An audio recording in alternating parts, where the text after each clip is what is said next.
Great. Hi, this is Holistic Edge Radio, and I'm your host, Enoe Aracely Brown. Today is part two with Sandy Wesson. She's a registered nurse who became a functional medicine professional and ended up healing herself and came to understand the transformational powers of holistic healing. In the previous talk, we spoke about resolving concussions to gut problems and imbalances using cellular detoxification, biofeedback, and much more to prevent the onset perhaps of diseases such as Parkinson's and dementia. The topics today will be about Sandy Wesson's next mission in life, which will take priority and which she has been working with for over 30 years. And that has to do with spiritual healing and her abilities as a clairvoyant. Now, energy healing can be used to heal those in human form and those in spirit form or address family members who wish to resolve traumas by those that are left behind on the earth plane and after they pass. Did I do that right? I Yeah, don't know. that's fine. Okay. That's fine. Sandy is a clairvoyant, or one of the six clairs, as they say nowadays. And as a clairvoyant, she is able to perceive information through images or visual through the third eye, is my understanding of what is happening in the past, the present, or the future, and is in touch with spiritual masters and so on. Just for general information, the other clairs, as they call them, are clairaudient, which is clear hearing, clairrecognizance, which is having clear knowing, clairsentience, having a clear feeling, and clairgustance, I can't even pronounce this, having clear tasting, and the last one is clairvoyance. I'm not exactly how to say that. It has to do with clear smelling, which is very unusual gift, I would think. As a clairvoyant, Sandy Wesson can address emotional and special imbalances, which can help her clients address deeper, traumatic, and non physical aspects of their life. Sandy's main mission is to always empower the person who seeks her help, whether in human or spirit form. So, welcome, Sandy. Wasn't that a confusing intro? And I thank you so much for the invitation back. It is interesting, isn't it? It's like all the players. So I actually am clairaudient, so I can hear. So I can Okay. communicate telepathically. Mhm. I'm clairsentient, so I feel. I Okay. feel, when I'm working on someone on the table and, working in doing the energy healing, I will feel a presence of someone else that's coming in that wants to communicate with us. So, and a lot of people ask me, like, how did you get involved in this? How did this start? Well, And exactly.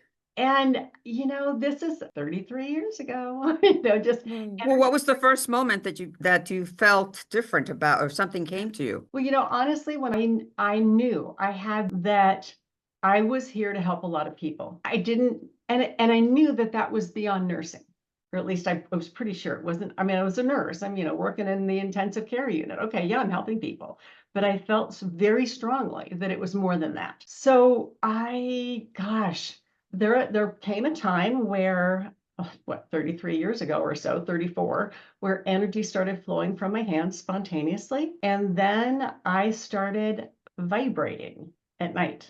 I would just lay in bed and vibrate. And I thought it was all internal. It's like, I don't know what this is, but somehow I know I'm safe and I know it's spiritual. I just knew. So, and I thought the vibration was all internal until one night my husband, laying next to me, says, "Stop shaking the bed." Like, oh, not just inside. It's so much that it was quite a journey of trust and saying yes. Okay. And that's really been the journey of my life. And I think that might be worth a whole separate discussion about what does that mean when we say yes? Yeah. How do we look at our life and look for the clues? And that's what I'm really starting to understand is yes, I've been looking back at my life, and this is when I was talking to a friend about what I'm doing now and what's going on. She goes, "Oh, I remember, years ago you talked about blah, blah, blah." And I'm like, I did. It's like Yeah. other people may help us remember what the little clues were along our way on this. Along the way that you weren't really paying attention to at the time. Did you Yeah. go into any kind of training after that, or it's just natural? Spirit training. Hmm. Really, it was. I mean, yes, I I did get certified in Reiki, and when I'm working on somebody, if they're on the table, which, that isn't always the case, but I love it when people are here, then Mhm. I feel in my body where they need help, or I have a sense, or sometimes I'm just guided to an area and my hands may start doing things that it's guided. So my training has been to get out of the way Right. and allow Now, things to does the happen. same thing happen when you're doing this long distance? Yes, it can. Sometimes I will start to sense things and then I can send energy to that area. Or, depending on, so let me go back to what you asked my training. When I went through those many, many, many months of vibrating, because it was really having to increase my vibration pretty Hmm. quickly. Most people, will go through, vibration, we do things in life, our vibration increases a little bit, gets higher. Mine happened quickly and over months. But it still was one of those where I don't know what it is. I say yes. I know I'm saying. And so then in time, then the Ascended Masters started coming in and working with me. So, and I had been working for years, even when I was young. I had a strong awareness of Mother Mary being with me. And then later, I grew up Catholic. So then later, the strong awareness and mystical experiences with Jesus. So clearly, this was my journey. This was my path in life. And it was just that process of taking me through it and starting at that time. So yeah, with the Ascended Masters, it's like I would spend a week with one, and in meditation, I would practice working with them. They would teach me, how to let them into my field because I had to acclimate to their vibration, which is why I quickly had to go through that rise in vibration to get my dense human vibration Mm. high enough to where they could come in and start introducing their vibration to me. And that's how, when I'm working with them, when I'm channeling them, I get completely out of the way and they just come in and speak. So half the time I don't remember what they said, because I'm Yeah. not really there.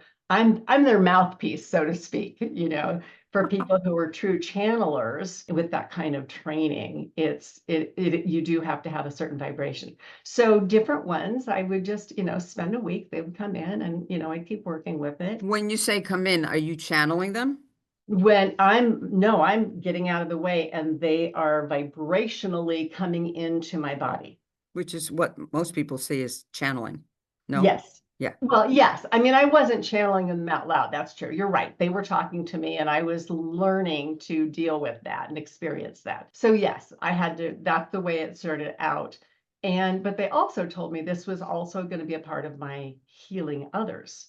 So that when I have someone on the table, if it's a situation where perhaps Jesus is the right one to come in and assist in that healing, then Jesus can come in and work through me in doing that energy session. So it's been kind of multidimensional in terms of, doing it that way. Is there any kind of dangers or offsets for you as a human being to allow the energy in like a lot of hours or so on? Is there anything like that?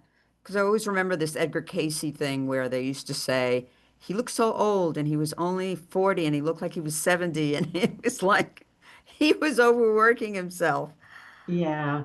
Well, I do kind of spread things out a little bit so that I'm not back to back to back. I have to give myself a little bit of time. Number one, I have to do a clearing before and then I do a clearing after so that if I picked anything up from the person I'm working on, I Mhm. don't want to hold on to that or carry that. So I do an energy clearing and I want to make sure that I am fully present enough to become unpresent to let the divine through in a roundabout way. But Those I pesky want, things. yeah, because I just need to make sure that my mind, myself is out of the way. And so yeah, it takes some practice and some work.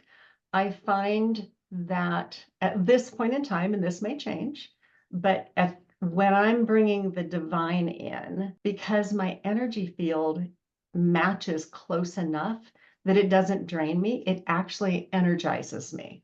When I'm working with people who have crossed over. So or not. Sometimes they're stuck and they're not crossed over. But when I'm doing a reading for someone who's You mean they're still stuck alive, in between Earth plane and yes, yeah. yeah. For whatever reason, they may not have crossed over. So then I assist with that. But so when I'm working with someone who is in physical and they want help, they want to be able to talk to a loved one, then in that case, I'm working with energies that I'm not of the same vibration with. So that can be more tiring if I do a lot of that, in a session.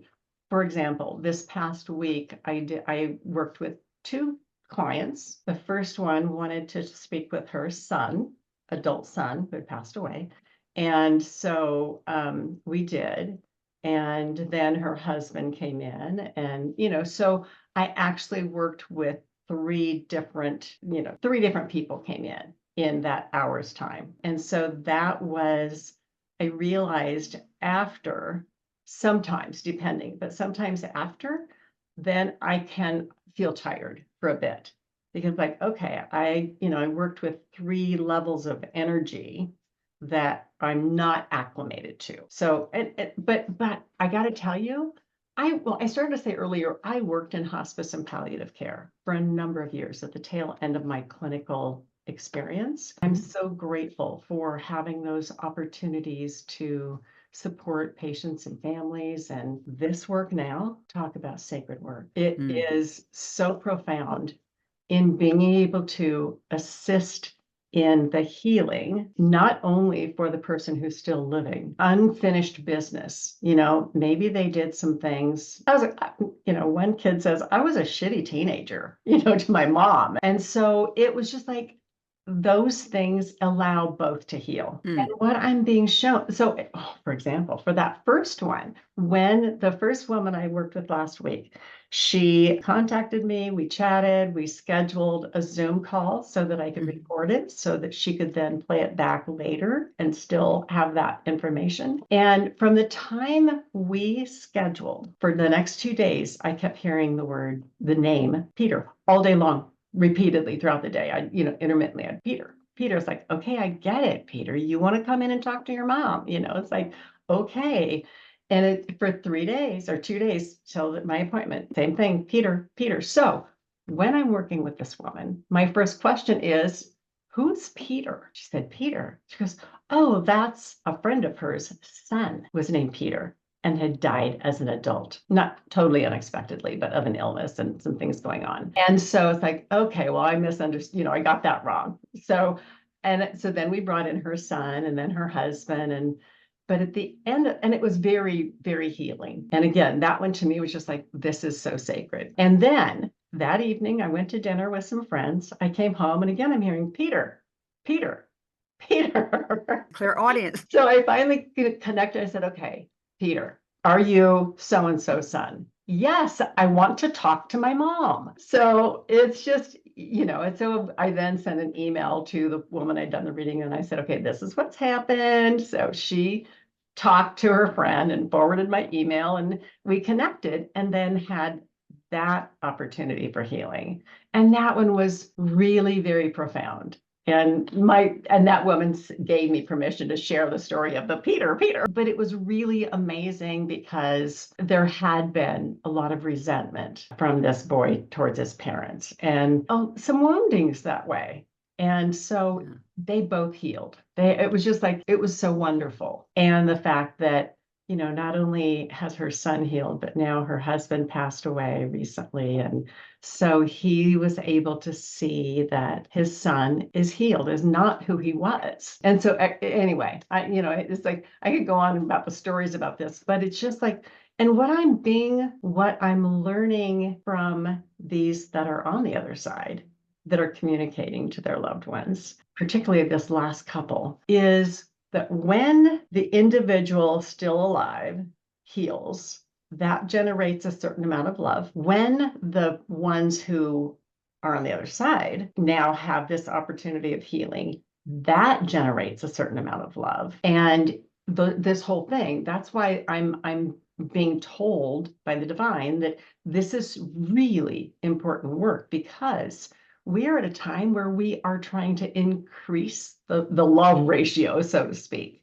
And so the more healing we all do, that is increasing the amount of love. And I've known that when we go to the other side, we still go to school. I mean, there's still, the soul is still at work, still learning, Right. growing.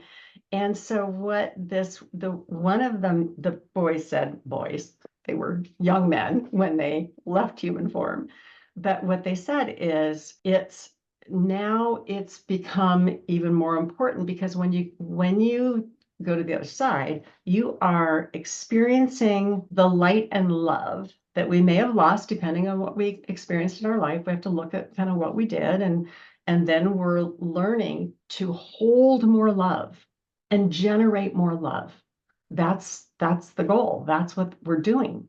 And so it's kind of like, okay, when you get to this level, then okay, now you have to work towards the next level, and just keep working your way. And they are recognizing that right now so, for instance, let's say somebody had a lifetime where maybe, it wasn't the best life for them. They had an experience that maybe they killed people, or there was something very traumatic, and basically they lost their light. In order to have those types of actions, we've kind of separated. Your light when something like that happens, because there's a In lot of order, killings right now in schools. That's what I'm in saying. order to do those types of actions, we're not seeing, we don't remember, we don't know our light within. We don't know who we really are. We don't know our connection to our creator. And so then we get into, even within the human form, a sense of darkness.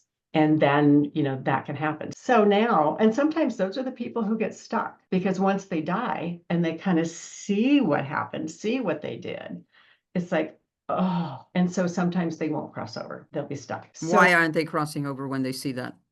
Because of a fear of condemnation. Remember, we are socialized to the fact that our God is a judging God. Right. Well, the Old Testament, yeah. The Old Testament. And so there's many people and many religions, that people feel like, oh gosh, if I've killed somebody and now I will be condemned to hell. And in those, We're not going there. well, and in those circumstances, really, when I'm talking to them, because I communicate with them when they're stuck, and I'd say, you kind of condemned yourself to hell. You're stuck in this level, So right? that is hell.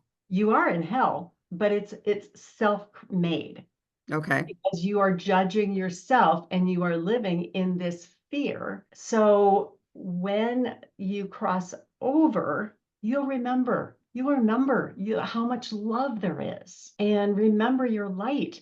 And so when I help them cross over, then they basically go to an ICU. It's like, then there are all these souls that are helping them hold their light, remember their light. And when you're that surrounded by light and love, then eventually, and I'm told it takes as long as it takes. Right. Each individual to remember who they are, to regain that spark, that light, and then come back to the first story. When these guys, souls, are back in, and they're no longer in human form, and they're back in school, and they're raising from one level to the next in their ability to hold love and light and generate that. Then they come and they're part of the ICU. Then they come in and they just help that person regain. They're no longer a person, that spirit, that soul, regain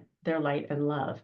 And so I've kind of known that. I've known that there's school. I've known that there's an ICU for people who need it. Being an old ICU nurse, I mean, are these, when you say that they're basically earthbound, is that what they call ghosts? when they're earthbound, yeah, they can be. And do the people that you heal in that are at that level, do they come to you through a human being, or do you see them sometimes and they're not attached to someone, but you see that they need help? Oftentimes it comes through someone I'm working on. If there's a relationship to that person, Right. then I can feel them. It can also happen if someone committed suicide.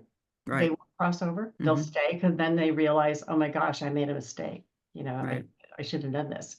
So I've helped them. Well, for example, there was someone that I knew, and so she kept coming to me. And so that wasn't through family members, because she knew me, Right. and I could hear her. And, finally, in talking with her and working with her, she left and she crossed.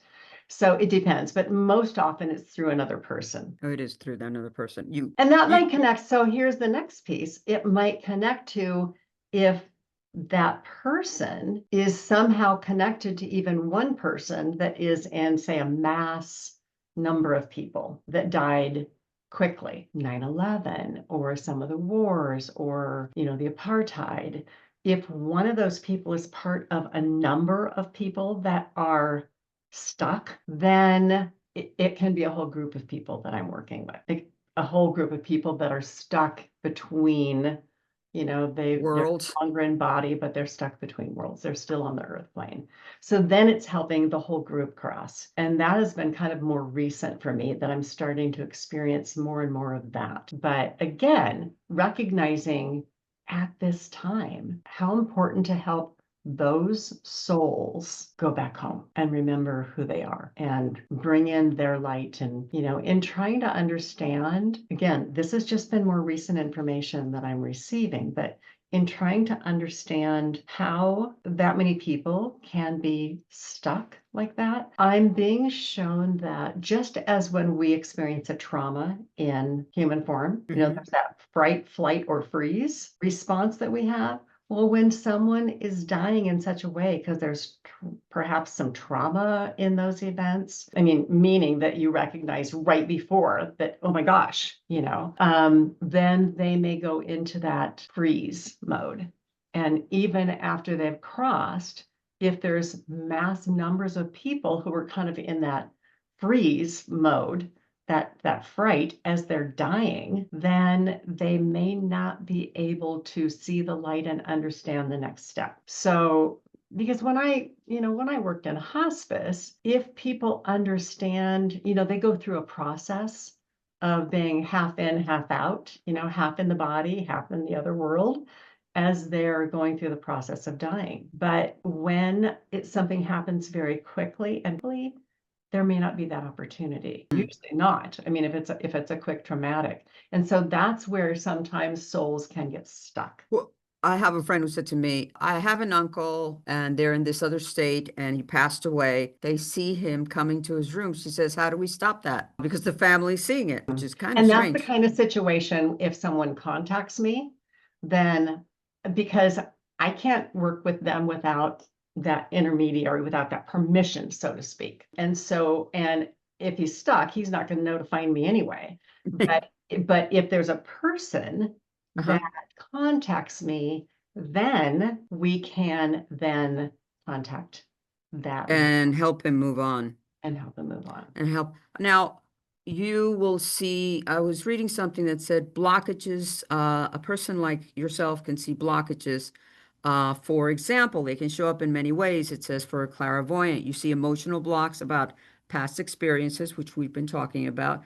There are mental blocks about limiting beliefs and negative thought patterns. When it's a mental block and limiting beliefs and negative thought patterns, what does that look like? Well, and it really depends person to person. It may not come up as I'm seeing a block, but it comes as an understanding that Mm, this is part of what is holding this person back. So mhm. then we can go in and work on some of those limiting beliefs, or I can help that person, give them guidance on how to dig a little bit deeper on Because they're that. getting stuck somewhere and they can't stop themselves and they get into a Right. mania. Right. Yeah. Yeah. Or if, oh gosh, if it's something about, the old conditioning that so many of us have had from Mhm. religion, Right. we carry that. And if that I am unworthiness comes from a religion, the way we're taught, then let's look at that and be able to go back into that piece and work with that. So it just really depends on the situation, and the guidance that comes through me. But Oh, yeah, it is important because those then can, if we're feeling unworthy, if we're feeling, whatever the limiting belief is, we create more of that, or we attract more of that. Like Henry Ford said, whether you believe you can or you can't, you're right. It's a good point. That is what's really important about paying attention to our thoughts. On that note, I want to Uh-huh. just mention, and again, this might be, for our conversation when we talk about, how we're led, our teachers, but one of the books that can be very helpful for people is, Uh-huh. again, I told you initially I was, Mary was there and then Jesus was there and they were teaching me. And then the last many years, Ascended Master Jewel Cool has Hmm. been my teacher through Kathleen Kingdon, through another channel. And she's worked with him for 40 years. And they wrote a book called The Matter of Mind. And so What's the it's subtitle? The Matter of Mind, An Explorer's Guide to the Labyrinth of the Mind. And this is Master Jewel Cool through Kathleen Kingdon. And so you can look it up on Amazon. There's 2 books. This one, The Matter of Mind, and then there's also Whatever Happened to the New Age, which is talking about right now, the age of Aquarius, looking at what we've come through in the Piscean age, and now what we're looking at, what we're moving towards in the new age. And so they're both very profound books, but The Matter of Mind is really important in helping us pay attention to our mind, teaching us how to really watch our thoughts, pay attention to the mind. And because we're powerful, amazing people. We don't know that. It's like a baby with a gun. So they've both been very helpful to me in my journey. So that's why I just wanted to mention that, because so many people are looking for help right now. And Yeah. I am very fortunate that I have been, working with Ascended Master Jewel Cool for over 30 years. So when you're looking at, first of all, what does a session look like for somebody at a distance? Are they supposed to lie down and close their eyes while you work with them from a They, distance, or? they can. I would initially, meet with them face to face on Zoom and have a little discussion about the session. And then they can lay down or they can stay sitting up. At that point, I might turn the camera off on my side or just close my eyes so that I can really be in tune in getting myself out of the way and Mhm. allowing the spirit to guide. So, If it's a healing session, if it's a channeling session and it's just information or working with helping someone cross over, then just staying on Zoom in a chair is fine. So it just depends on what we're doing. you were telling me something the other day, and you said that you had met a woman who had souls that were with her that had been killed by the man in apartheid. Yeah. Yeah, Explain. that was the first one where I started working with a large number of people who were stuck. And this was someone who, and I need to be careful because of, confidentiality, but when she first met this man, didn't realize his history, his Mhm. past, and later learned that after she had intimate relationships with him and been involved with him for a period of time, learned that he had been involved in some of the murders of the apartheid. And so she kept feeling like there was something that she needed to do, that there was, souls. And so I worked with her and we connected to those souls. And yes, there was a large number that, again, that's part of where I learned this, why large numbers of people can get stuck because of that. So spoke with them. They just really couldn't see light at all. They just were in a place of, it's just dark and we don't know how to get out of this. We don't know how to move on. So Mm. I brought in the appropriate help to make, when it's that big, then that I'm bringing in as much light and love as I possibly can so that they can Right. experience that. And so I call in archangels and ascended masters and whomever, to help them be able to move on. And they did. Then, my client and I both were like, whoa, we both felt such a huge difference in energy. So again, I'm now that I'm being guided to work with that more, it's not Hmm. something I really talk about as much. So I guess I'm talking about it now. Yep. But when I asked, I said, okay, please help me understand. Ascended Master Joel Cool, I was talking to, I said, please help me understand this. And he said, these souls are stuck. They deserve to come home. They are remnants of what happened. and they're still, they need to come home. And I said, oh, of course they do. Is that when the people that you see all these films and TV series and they say, when you pass over, you go into the light? Is that what we're talking about, or is that the same thing? Or When I'm talking about, I'm calling in lots of light because they have to have, so if they're stuck and they can't see the light, or they're afraid to go into the light, yes, okay, there's a light, and that's the light of the divine. That's the light and the love. So when I'm looking at large numbers of people like that, again, I want as much light and love, so they feel that presence of love and can move into that. well, this is interesting because I know someone who said to me something very strange, because this person likes to go into the internet on a day that they're bored, I guess, I don't know, and said that there was direction because she's having a hard time in life.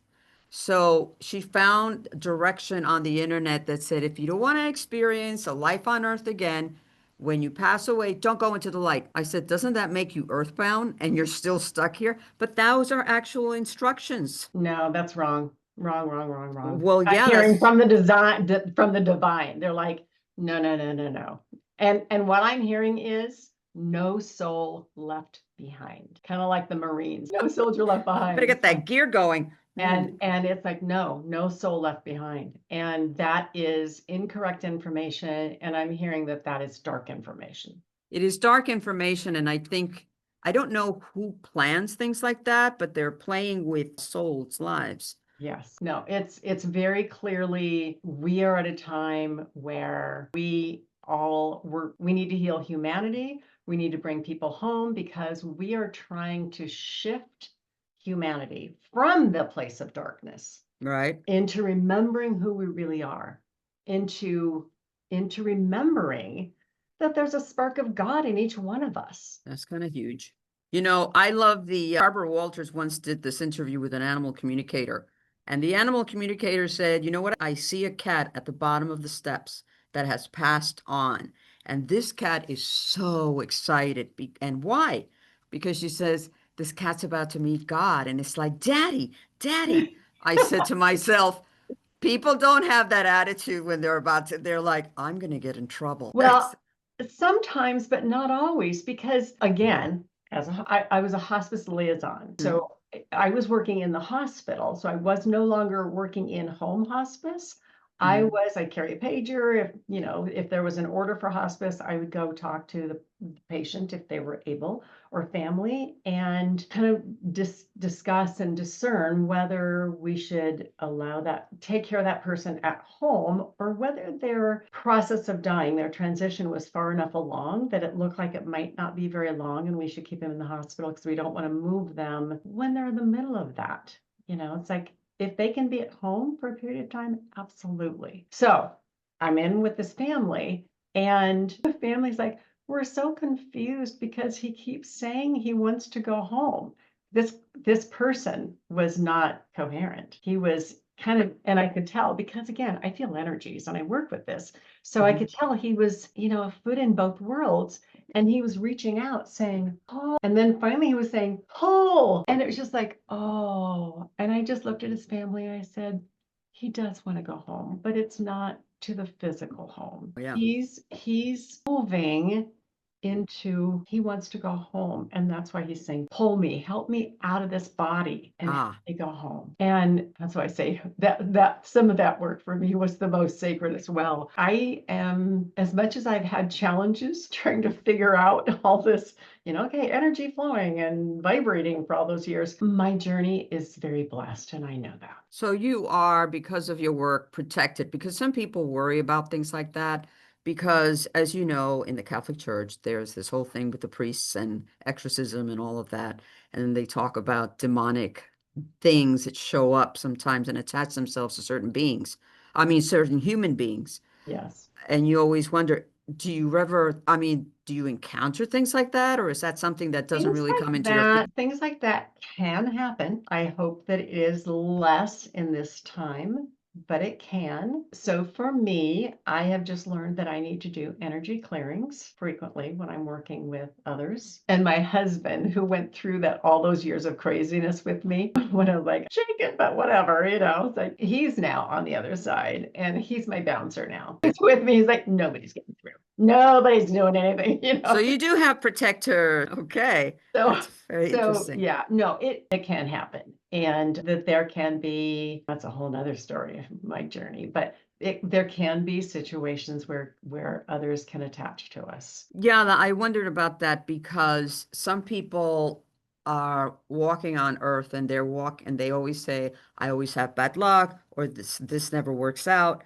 And sometimes I think to myself, well, is somebody interfering with this person? I don't know. Well, or gosh, have they had a past life where it was a difficult one and then they came back in and now it's like they're back in that same mode because they never broke free of it? Or is it because something happened and they just happen to have a negative attitude? That's where to me this labyrinth, the matter of mind, because Okay.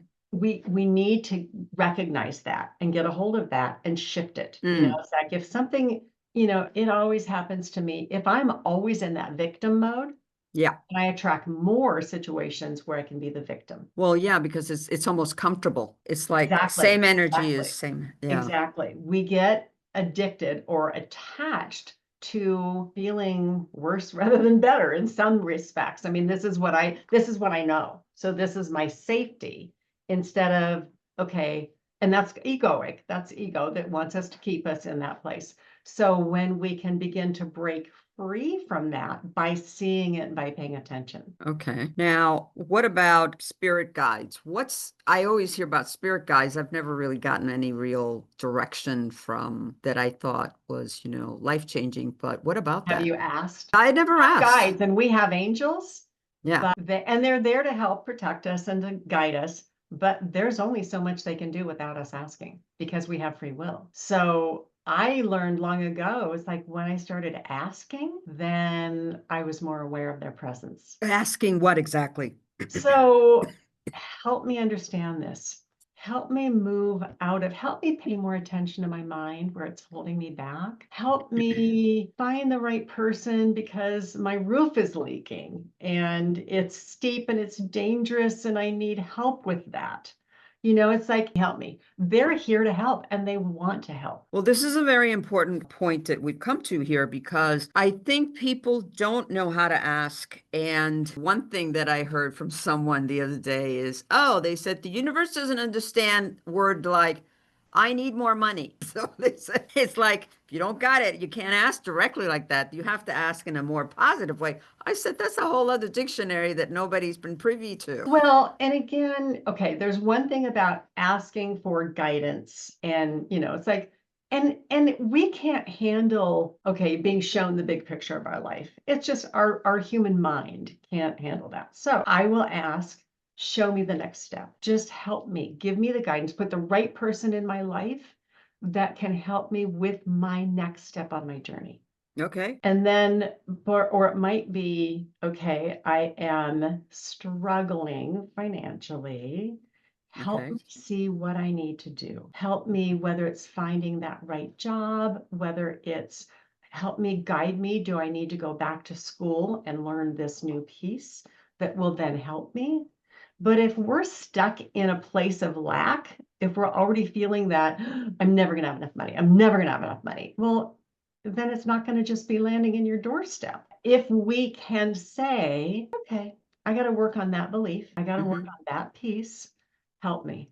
Bring me that next person that can teach me. Bring me that next person that can help me with that. Okay. Then we can start to break free of those old patterns. But it's important that we have to break our Old patterns. Yeah, I think most of us have that issue.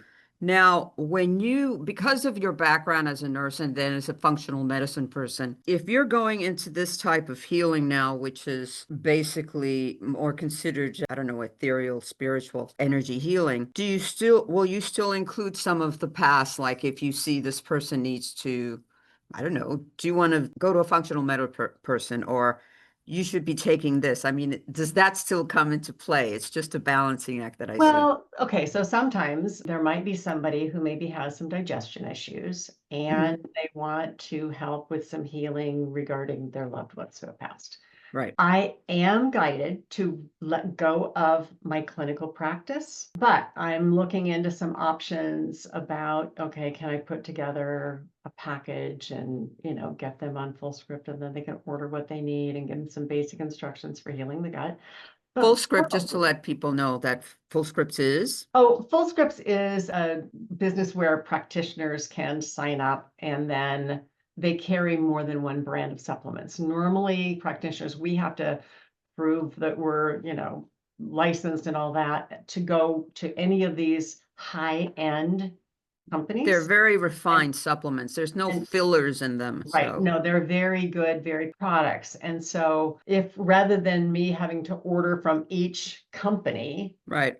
FullScript may carry a number of companies, a number of brands, so that practitioners can work with that. So I'm looking at, is that an option, or do I just refer everybody out? Because most of the people I'll refer, because I am told how critical this piece is of what I'm doing now. There's a lot of people that can help with the clinical.